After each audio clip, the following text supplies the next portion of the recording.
Yes, Wirenut splices are permissible in a panel board or load center. Let's explore the relevant National Electrical Code, or NEC, references. NEC 312.8 states that conductors smaller than number 10 shall not be spliced or tapped within a panel board. It's important to note that this restriction does not apply to Wirenut splices themselves.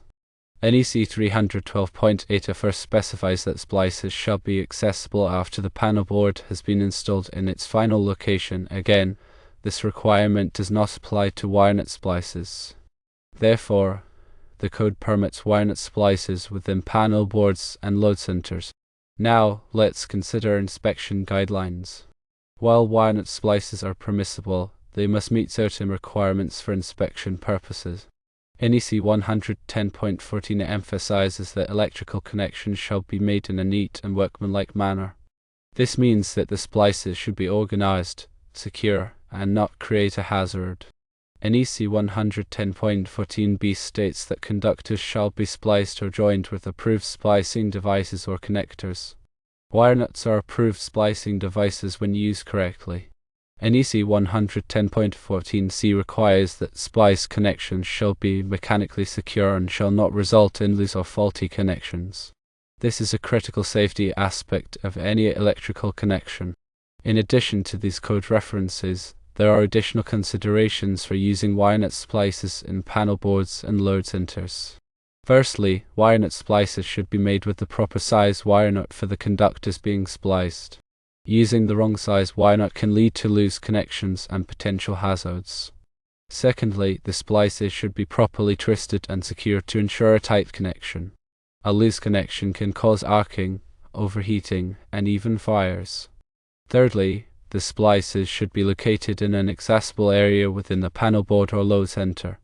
This allows for easy inspection and maintenance. It's important to remember that it is generally not recommended to have a large number of Wirenut splices in a panel board or load center, as this can create a cluttered and unsafe environment. If many splices are needed, consider using a junction box instead. Let's delve deeper into NEC 312.8 to gain a more comprehensive understanding.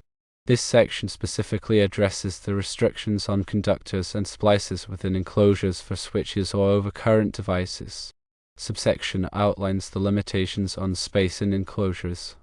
The primary aim of this section is to prevent overcrowding within electrical enclosures, ensuring sufficient space for conductors and splices. Overcrowding can lead to overheating, difficulty in making connections, and potential safety hazards. NEC 312.8a, which we previously touched on, prohibits conductors smaller than number 10 from being spliced or tapped within a panel board. This rule primarily applies to control circuits and low voltage wiring within the panel board. However, it's crucial to reiterate that this restriction doesn't directly target Wirenut splices. NEC 312.8 first stipulates that splices must remain accessible after the panel board's final installation. This accessibility requirement is essential for future inspection, maintenance, and troubleshooting. However, the code clarifies that this doesn't apply to Wirenut splices.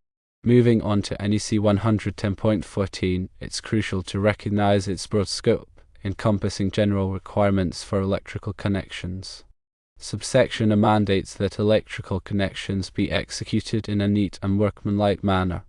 This principle extends beyond Wirenut splices, emphasizing the importance of proper installation techniques.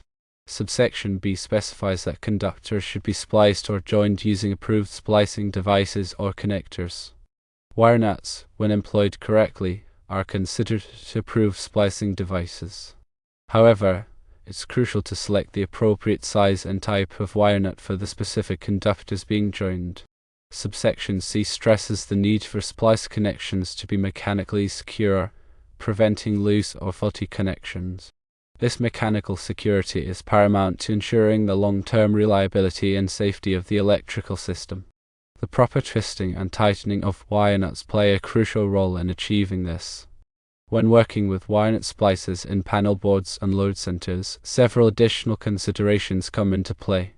Firstly, always choose the correct size Wirenut for the number and gauge of conductors being joined.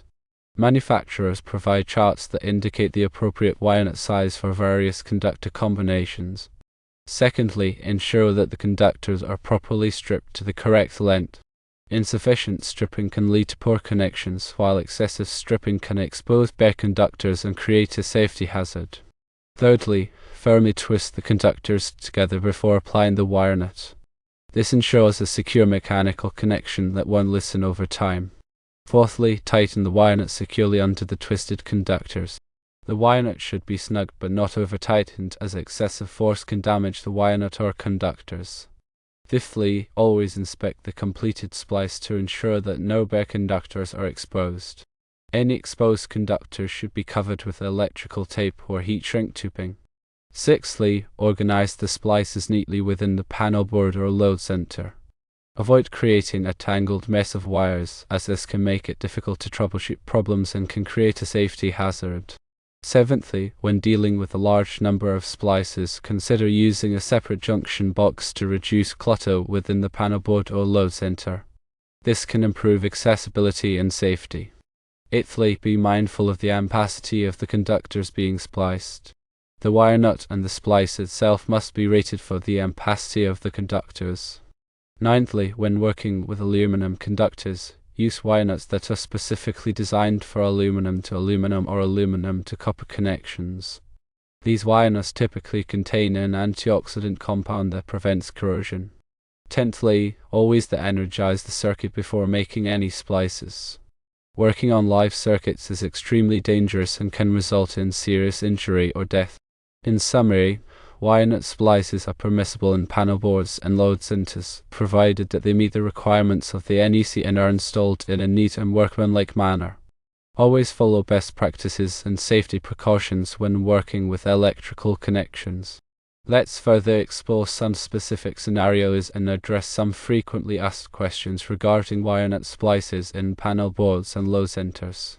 Scenario 1 involves adding a new circuit to an existing panel board.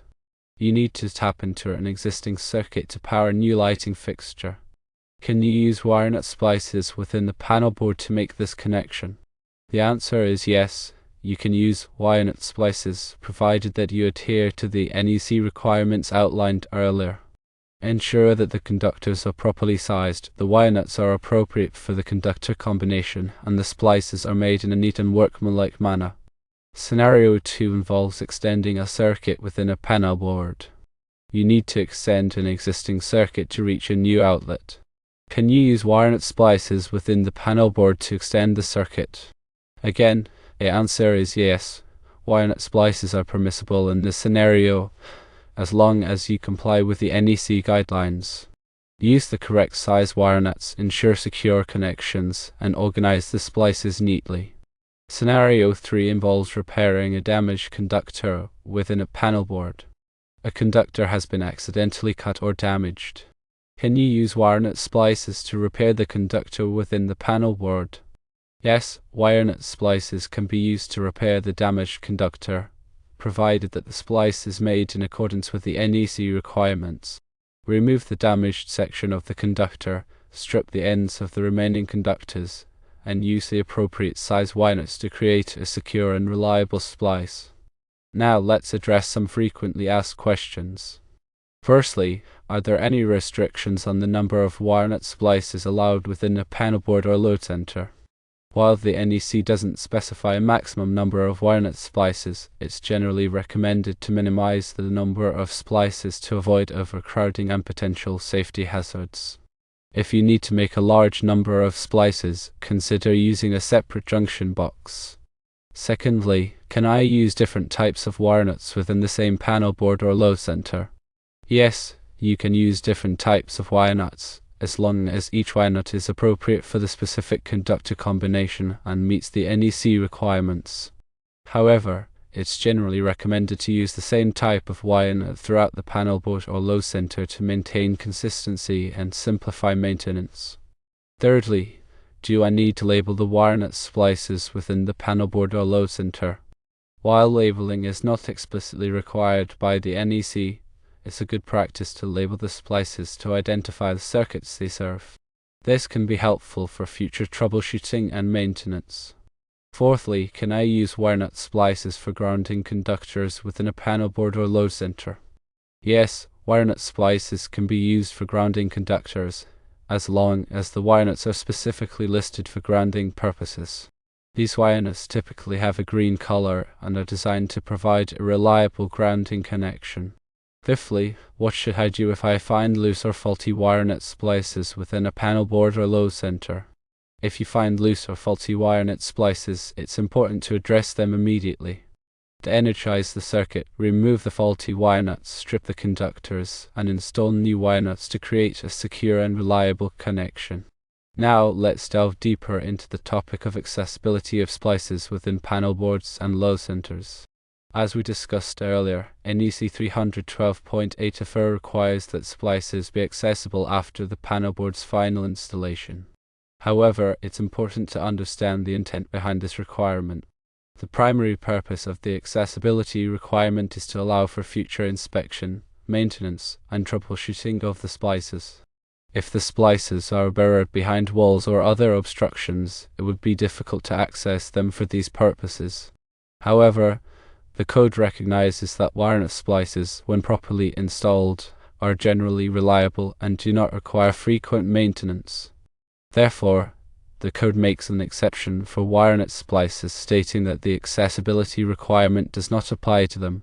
This means that you can install Wirenut Splices within a panel board or load center without having to provide special access panels or other means of accessibility.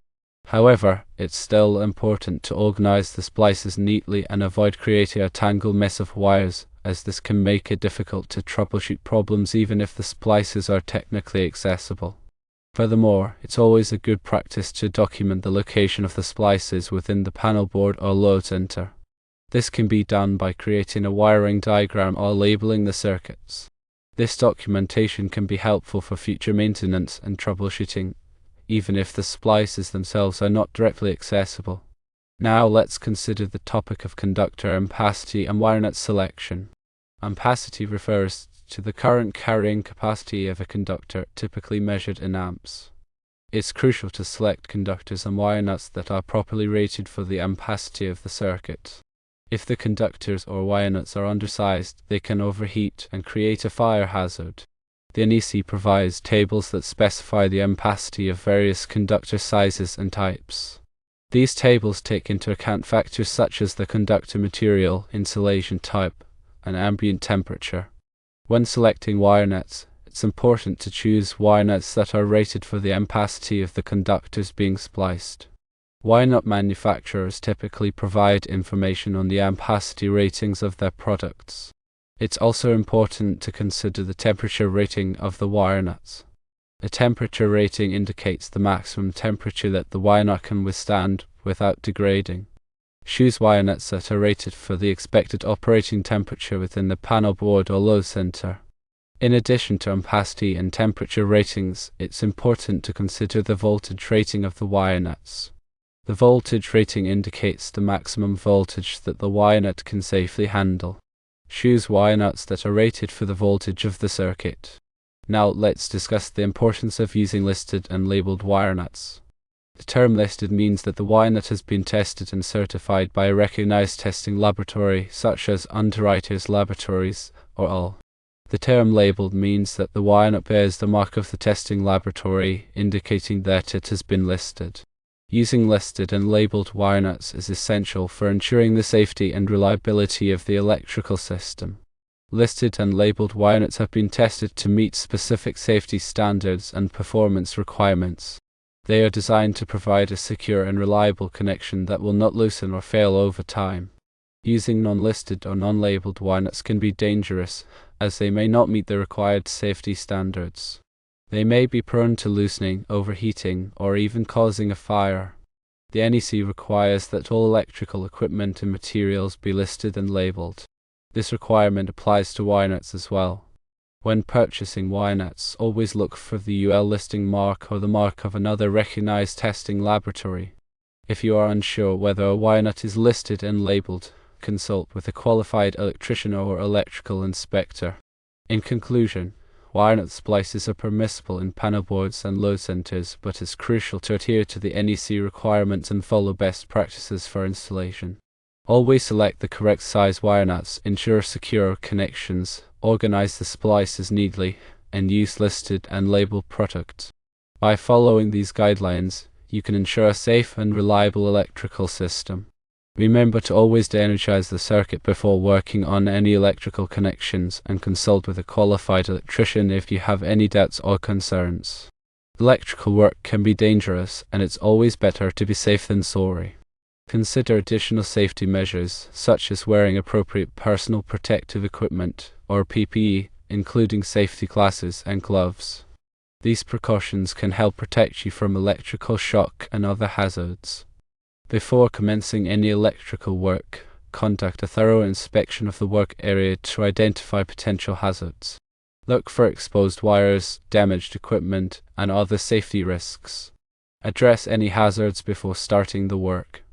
Always use the proper tools for the job. Using the wrong tools can damage the equipment and create a safety hazard. Ensure that your tools are in good working condition and properly insulated. When working with wire strippers, adjust the stripping depth to avoid nicking or damaging the conductors.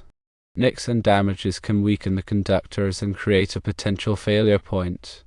When twisting conductors together before applying the wire nut, use a twisting tool to ensure a tight and consistent twist. A loose twist can result in a poor connection. After installing the wire nut, give the wires a gentle tug to ensure that they are securely held in place. If the wires come loose, remove the wire nut and restrip the conductors before reinstalling the wire nut. When working with multiple circuits in a panel board, be sure to identify and label each circuit clearly. This will help prevent confusion and ensure that you are working on the correct circuit. Use a circuit tester to verify that the circuit is de-energized before working on it. Never rely solely on the circuit breaker or switch to de-energize the circuit. When working in confined spaces, be sure to provide adequate ventilation. This will help prevent the buildup of flammable or toxic gases. If you are working on a circuit that serves critical equipment, such as life support systems, be sure to have a backup power source available in case of a power outage. After completing the electrical work, thoroughly inspect the installation to ensure that it is safe and compliant with the NEC requirements. Consult with a qualified electrical inspector to verify the safety and compliance of the installation. Keep accurate records of all electrical work performed, including wiring diagrams, materials used, and inspection reports. These records can be helpful for future maintenance and troubleshooting. Stay up to date on the latest NEC requirements and best practices for electrical work. The electrical industry is constantly evolving, and it's important to stay informed of the latest changes. Attend training courses, read industry publications, and consult with experienced electricians to expand your knowledge. Remember that electrical work is a complex and potentially dangerous activity. If you are not qualified to perform electrical work safely, it's best to leave it to the professionals. Hiring a qualified electrician can ensure that the work is done correctly and safely, protecting you and your property from potential hazards.